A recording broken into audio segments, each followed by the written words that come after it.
everyone. Welcome back to the Happy Investor Podcast. And today I'm joined by the lovely Becky Loto. Welcome. Hi, thank you for having me, Sophie. How are you doing?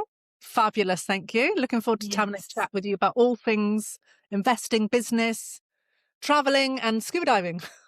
Yeah, I mainly got you on the podcast just to catch up, talk about diving, because we met a couple of years ago, did we?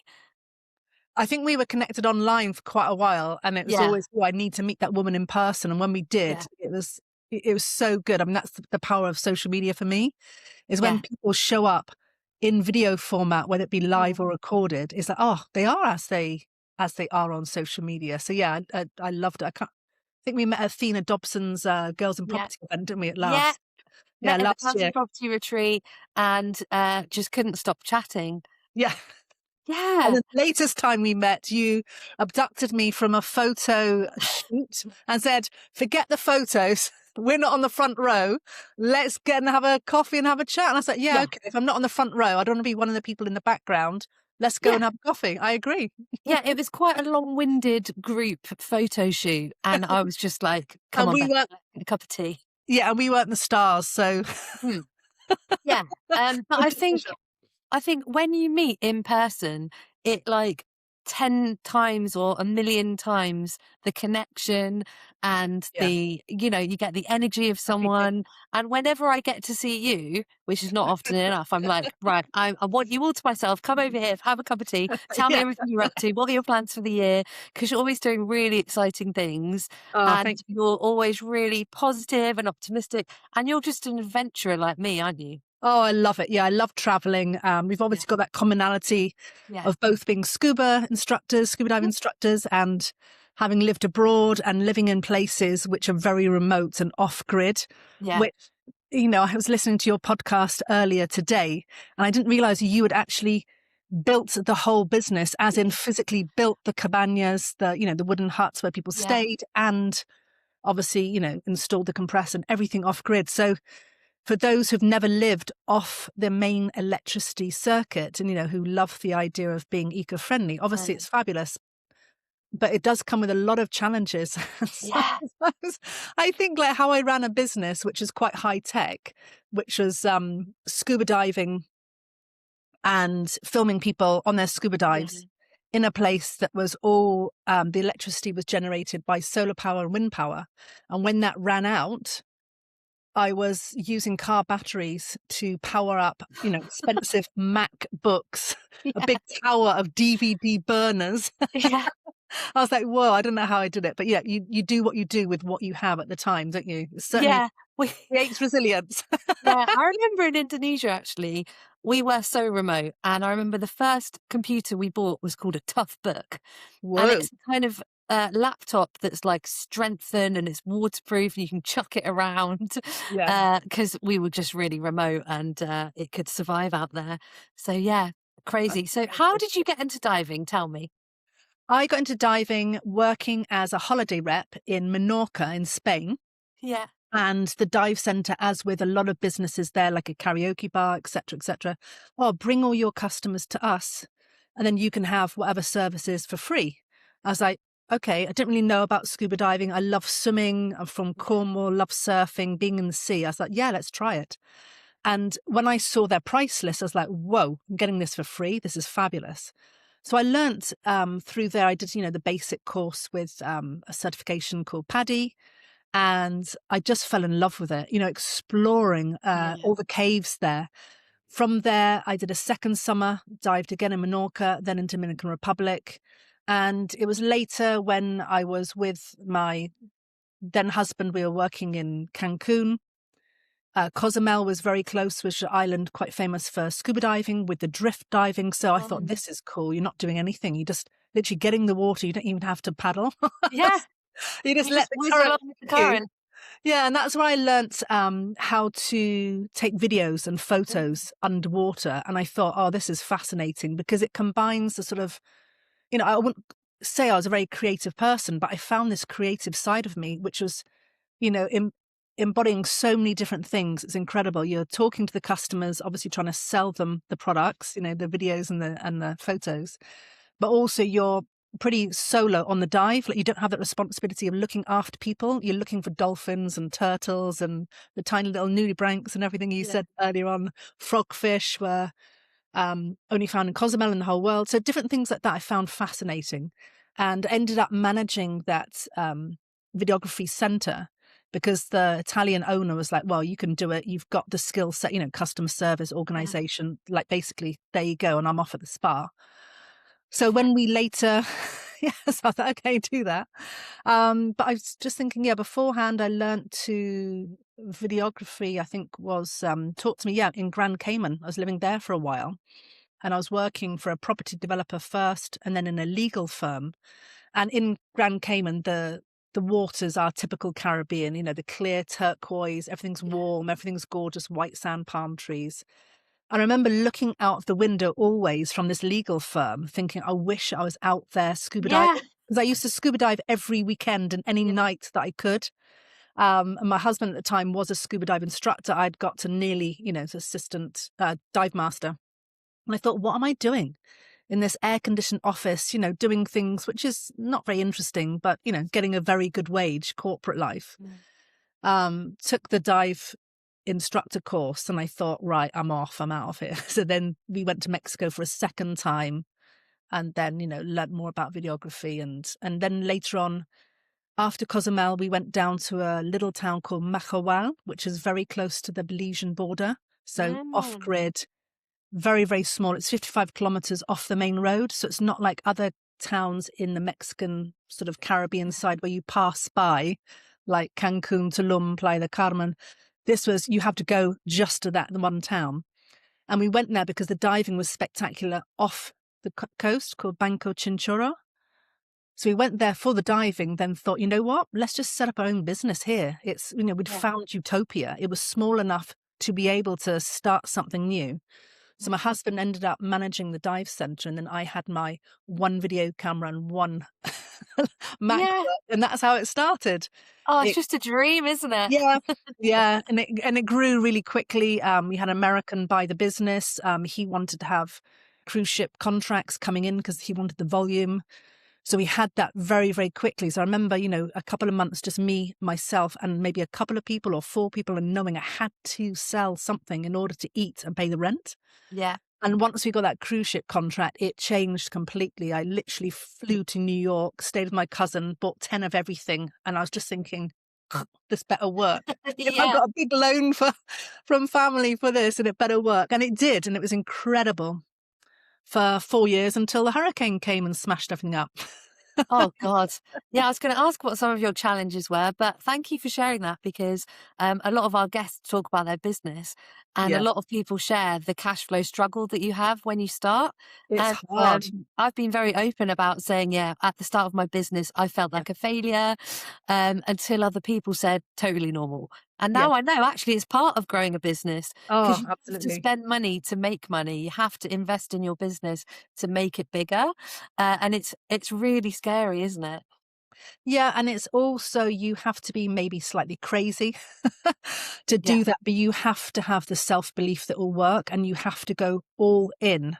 And I Yeah. remember, going to New York, and I'd ordered everything and I thought, whoa, but I had this belief it will work.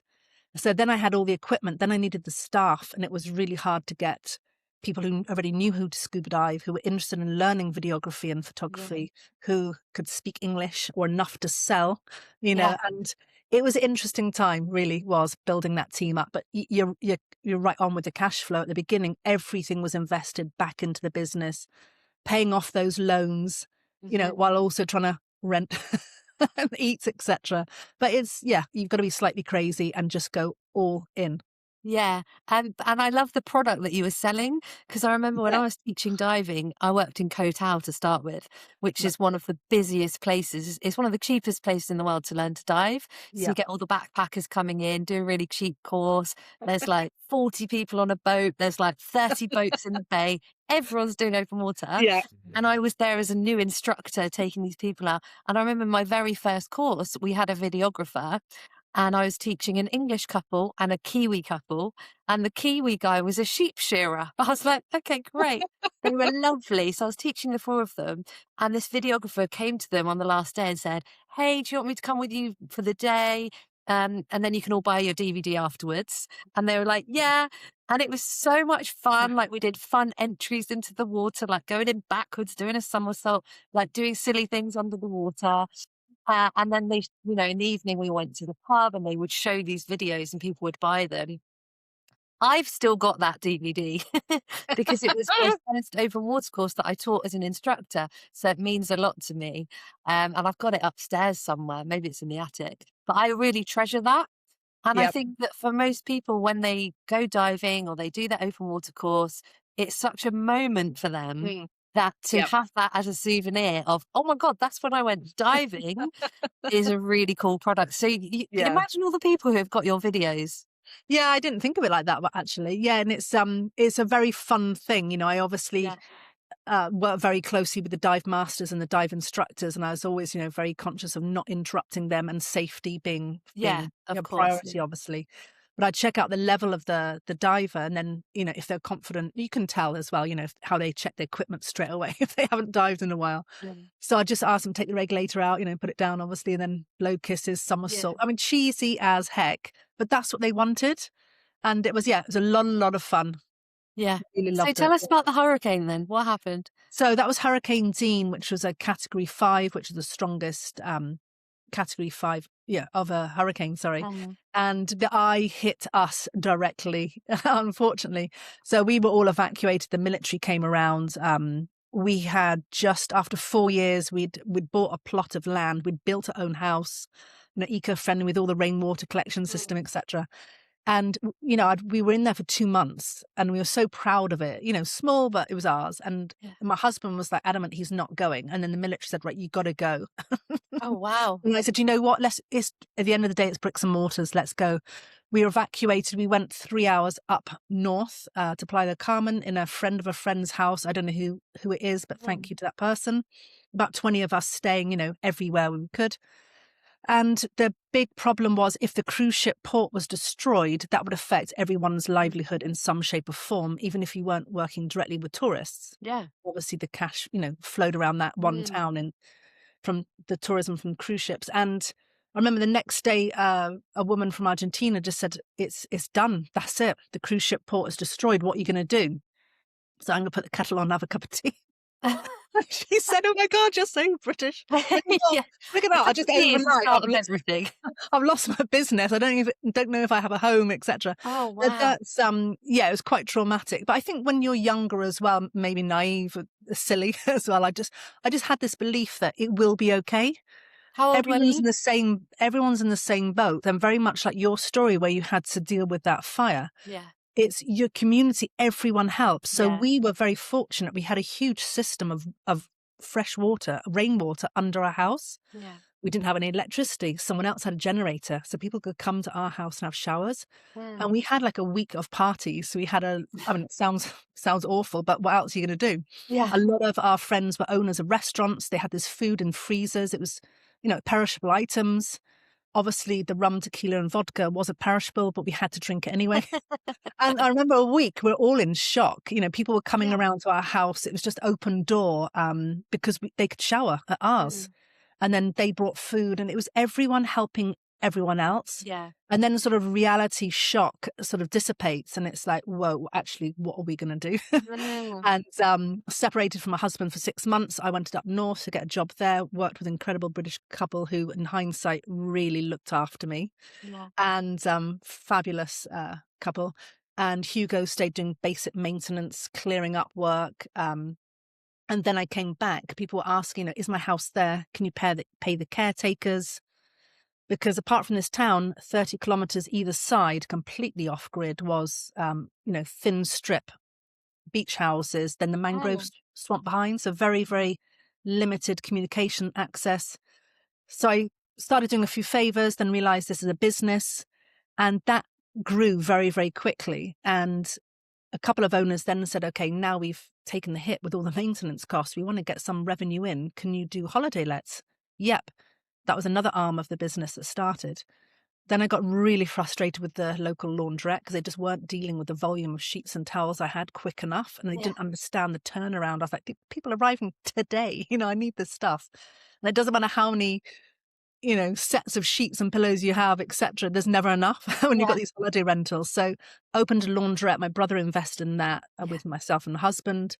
That grew. That was really successful. But we wanted that only for our holiday lets, basically. Then other Mm. holiday let managers used our services. Then hotels. Then people's personal clothing. I'm like, no, I don't want this. And there was one Christmas Eve, 24th, when the Mexicans celebrate their Christmas. Yeah. I was folding sheets and towel for someone else, thinking, what am I doing? This is not Yeah. enjoyable. And I was really fighting with this feeling of, okay, I'm doing the property managing. I love that. I love the holiday lets. I love the interaction with the clients, still scuba diving for fun and on the side teaching. But I wasn't enjoying laundry at all. So I had a chat with my brother and he was really understanding. He said, look, a good business person knows when to stop. I said, Yeah. but the thing is though, it's making money. Mhm. We've got employees. We're going to make them, jobless. And it was fighting with that conscience as well of supporting the local community. Mhm. And I, spoken to my husband and we just said, you know what, let's just cut it cut it loose. So we closed that. We sold that business to someone else who took it on and the employees. So like Yeah. my conscience Yeah, was, brilliant. I was like, thank goodness for them. They've still Yeah. got a job.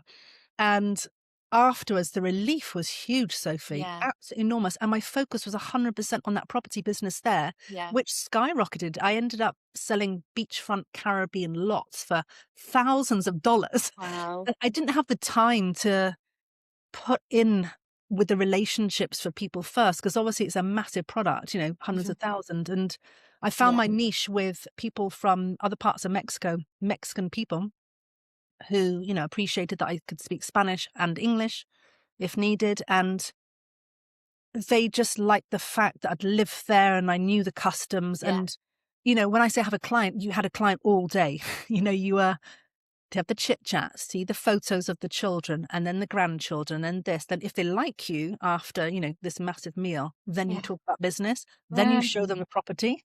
And it's like, oh my gosh. So I needed a lot of time to invest with those clients. Mm. And I could have that when the laundry closed. So whenever I see those motivational quotes like, don't quit, you got it. I'm like, nee. Yeah. Sometimes the best thing you can do is to quit. Yeah. Obviously, you've got to look at all the sides of the story and weigh up cash flow and other options and stuff. But sometimes the best thing you can do is quit one thing if you're not enjoying it, even if it's making money. Yeah. Focus on something else you absolutely love and are passionate about. Yeah. And what was going through your head when you had made that decision to sell the laundrette? Was it, what will other people think? Was it, what's my profit going to look like? What am I going to do next? Was it relief? What were all Oh, those things? first thing, I wasn't, I'm not really too fussed about other people and never have been. And the older I get, the less I care. Yeah. It's like, whatever, don't like it, scroll on. So the first concern was the employees, the team we had there. They were taken on by the new owner. That was fine. I felt guilty because, we'd had my brother investing. It was an income for him as well. We were sharing that. He wasn't going to get that, but he Mm. got some share of the sale of the business. But it was really, I wasn't too worried, to be honest. I thought, this is going to work. Again, I had the cash flow coming in from the holiday lets and the property management, which allowed me the time to dedicate to creating and strengthening the relationships I had with people who would possibly buy land or Yeah. properties.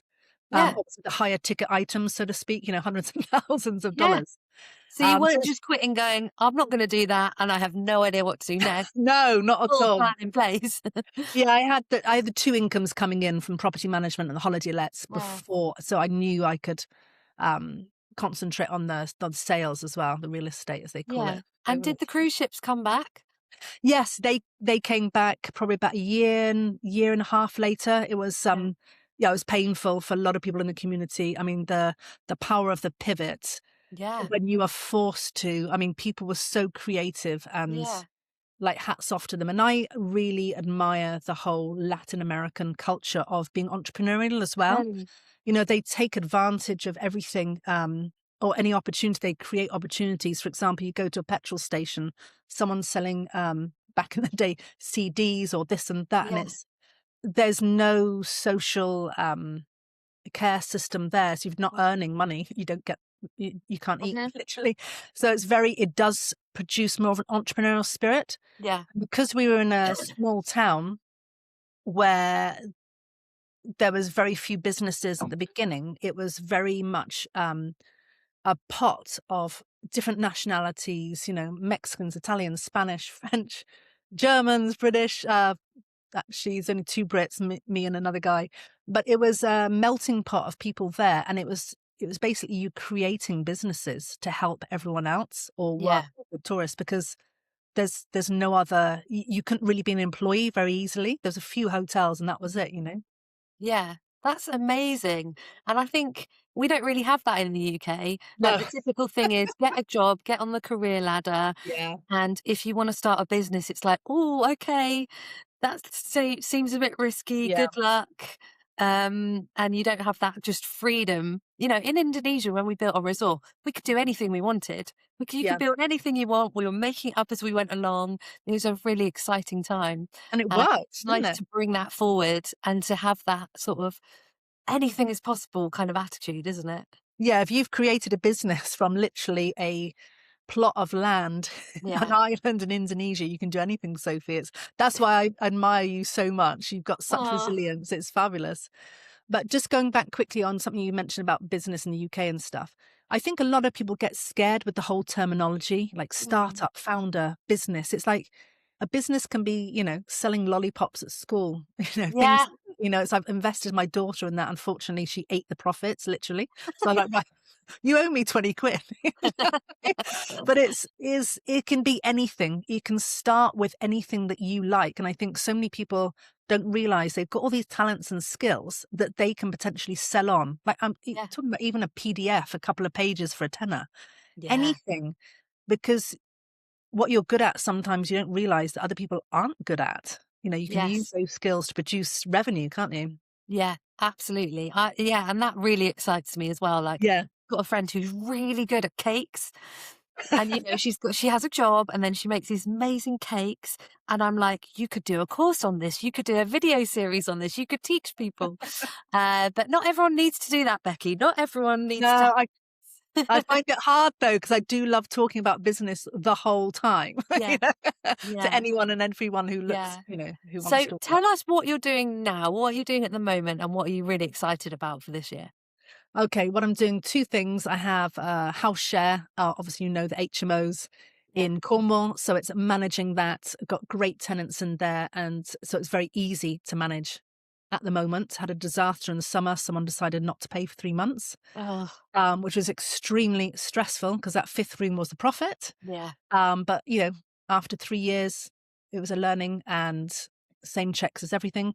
So managing that's just ticking along nicely. Got a great couple who do the cleaning and all the maintenance. So it's very hands off, Nice. and I don't mind paying for that services. And the other one is Tides Business. So that is empowering solo business owners to be bolder, to have more confidence, to just really find out what they're good at and then create these businesses and support them along the way. So they're typically sort of in year 1 or 2 of their business, maybe year 3, and they've maybe tried a couple of courses. They've done it on their own. They're really, they've got a good product or service, but they're now in the stage where it's like, oh, something's stuck. Yeah. They're either lonely of doing it on their own, or they need more support. They need accountability. They need the strategy, because the 3 businesses in Mexico I set up, I had no idea about business. I was just Yeah. reacting and creating, solving problems or creating beautiful DVDs because I like doing that, Mm. and it produced an income. But I didn't have a clue. I was stressed out in flip flops. Like literally, people use, oh, eccentric English. It's true. They're always, running around stressed. And I was, because I had no idea of strategy, planning. Yeah. So it's really, I love empowering these people to really step up. And it's not always about making more money. It's a lot of the time is creating that lifestyle that fits with them. For example, one client didn't want to raise her prices because she never had, and she'd been in business for 3 years. I was like, whoa, okay. She didn't want to lose clients, and she finally did, because she was motivated to have a Friday off to be with one of her daughters, Yeah. she sort of missed the opportunity to be with her older child and said, I really want it for this daughter. I want one day just me and her. So I said, okay, you're full up. It's basic economics. You can have more clients. You can't. You haven't got enough time. You have to raise your prices. And Yeah. it was almost a battle of the wills. But I gave her the confidence to do that. She did. She lost one client, which was the complete pain in the bottom clients, and she wasn't sad to see them go. Everyone Yeah. else respected her and said, why didn't you raise your prices before? You're incredible at what you do. So it's not always about massive growth financially. It's creating that lifestyle which fits in with the person. So I always look at everything holistically. Um, a lot of clients either looking after parents, looking after children, or Yeah. both. So they're really tight on time, basically. So that's the way I love doing it. Yeah, I always say to people, like, starting a business is really exciting, but you don't just want to create this crazy job for yourself where you're Yeah. exchanging time for money and you're working all hours of the day because it's your business. You can, and you're Yeah. excited and you want to make things, but then you never stop. And I remember, like, year one of the business, my kids would come home and I'd be like, I'm just on the laptop, I'm just doing some stuff. And I'd be like, I'm such an inspirational working mum, showing them what's possible. And then I Yeah. was like, no, I'm doing this to give me more time with the kids. I want to play with them. And I Yeah. had to figure out how to actually close the laptop It's and hard. not feel guilty, either way. Yeah. And I also think that, yeah, that sort of 1 to 3 year period is when you're building that business, but you don't know what you don't know. So Yeah. to have someone who's outside of that to give you a perspective to go, well, have you thought about this, Yeah. this, or this? And they've been there, done it, failed, learned, and they're like, actually, this is what you need to do. Yeah. I've paid so much money to coaches, Oh, mentors, and me too. masterminds. I'm in a mastermind at the moment. I'm being coached at the moment. I'm paying so much money for it, but I know the ROI is great, and the amount of Yeah. stuff I'm going to learn and the people in their network I'm going to meet is just so worth it. And I think people don't think about investing in themselves enough, and they Yeah. really should. And they see it as a sort of an expense and it's unnecessary, but you hit the nail on the head there. You don't know what you don't know. Yeah. And as soon as they start working with me, like, oh, I should have worked with you before. I'm like, oh, why didn't you? When I first sent you the Yeah. quote a year Yeah. ago. But you know what?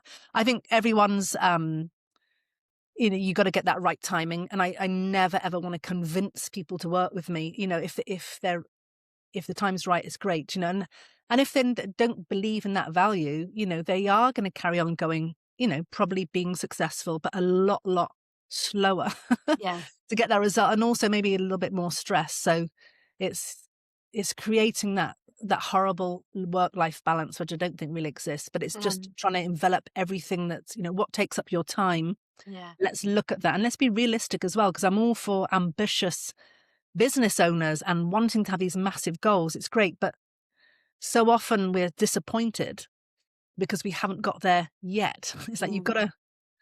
got to look back and think, okay, I have done quite a lot actually.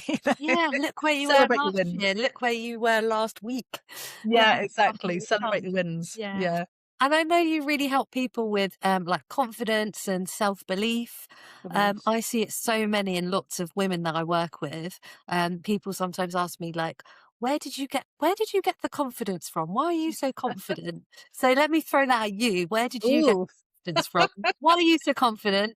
And Um, advice do you give other people who say, they get the imposter syndrome, or they mm, they think, why would people want to work with me? that's a tricky question, actually. I've never been asked that. Thank you. Put me on the spot. So I wasn't confident at uni. I remember I wore this disgusting long brown cardigan to cover my big fat bum. And if I had that bum that size now, I'd be so pleased. I'd be showing it off left, right, and centre with tight clothes. But it's, I think you just got to go for it. Fortunately, both of my parents were extremely embarrassing when I was growing up. My mum's from South America, from Guyana, and her accent is between Guyanese and going to school in Barbados. So it's a mixture. So no one understood her. I was always embarrassed of her growing up. My dad used to ride around a scooter with a Big Mac, he looked like Darth Vader, watching hockey matches and coming down and advising the coach what should be done. I was like, who's that? Becky's dad. It's like, no, it's nothing to do with me. So I think growing up with embarrassing parents who don't really care what anyone thinks about them, has really been maybe the setting stone. Mm. I always sort of, and as I get older, I appreciate that. You've got to do what's going to make you happy. Mm. My dad was always adamant. He says, as long as you're not hurting anyone, be yourself. Like, he was like the king of Yes. authenticity before it became a thing. And it's so I think maybe that was sort of like the building block. But when I was 21, just after uni, someone said to me, those awful environments where you just feel like the ground, you want it to eat you up. You're so embarrassed. They laughed at my mispronunciation of a French wine label. And, Right. like in a group of people, 21, I was dying, with my brown cardie, covering myself up. And I was in the rowing team as well. I was super fit, So anyway, Yeah. I thought, right, I'm going to show you. I'm going to go to France and then be an au pair. And everyone thought, like, what? You didn't even do French GCSE yet. And I know I did German and I failed it, but I'm going to learn French. God damn it. So I went to France. So I think it's just really taking action, just Yeah. not caring too much about the outcome. And what has always served for me is home doesn't have to be a geographic place. I talk about family, friends can be just as Yeah. close or closer than family because you choose them. But you can always come back to that safe place wherever or with whomever you want to be.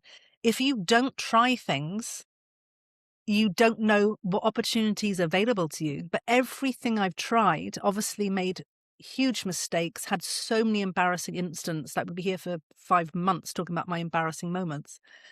But you got to get up and go again, because the opportunities, the positive things that come from being bold, stepping out of your comfort zone, outweigh anything negative.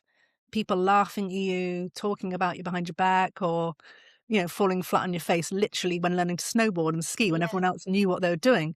But it's just going for it. I think taking action is the biggest sort of cure Mm. to being more confident.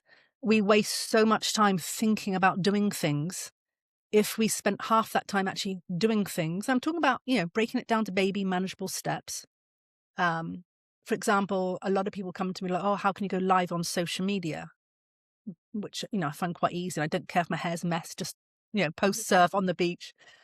And it's like, I don't care. I really don't care. If it's so bad, I can always delete it. Yeah.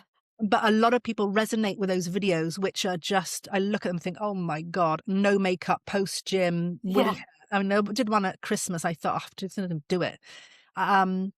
So I think it's just getting on, taking action, just believing that you have something to offer everyone else. Like, we're all so individual, but so sort of enclosed in what people think about ourselves. Everyone's actually inherently quite selfish and think about themselves. I don't know if you know about this experiment they did in Stanford University in the US. There's a singer, old school, Barry Manilow. They made a student go into the student union with a T-shirt of him, and he's dying of embarrassment.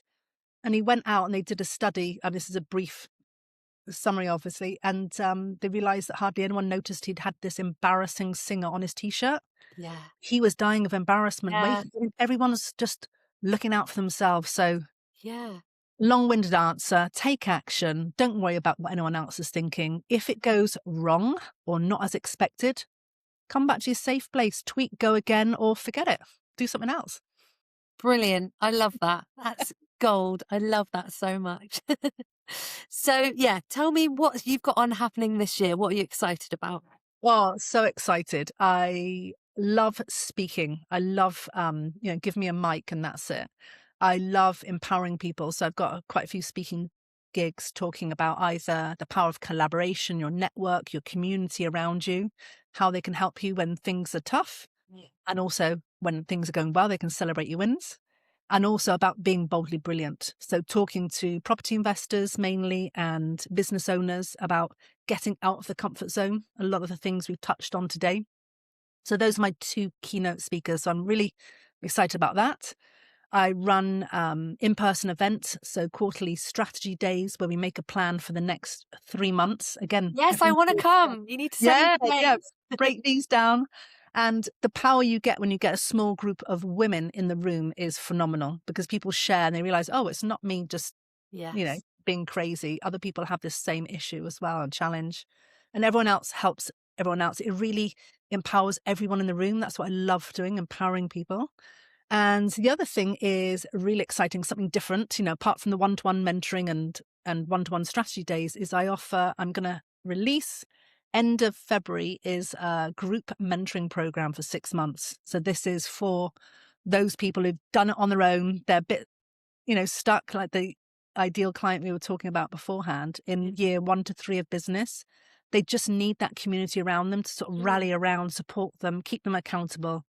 So anyone interested in that, end of February, we are going. Only 12 women, and they're going to be action takers. So if anyone's That interested. sounds amazing. You're going to whip them right into shape, aren't you?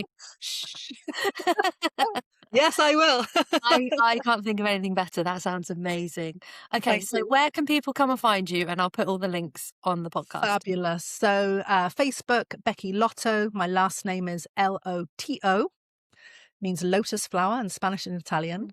And Instagram, Becky Lotto _mentor. And LinkedIn is Rebecca Lotto. Look forward to seeing you on one of those 3 platforms, if not all of them. Yeah, so go and find Becky and send her a message and let her know what you thought of the podcast, because it's really nice to hear what people think, isn't it? Yeah. Thank you so much for the opportunity to speak to you today, Sophie. I really loved it. Yeah, thank you for coming, and goodbye. Bye-bye.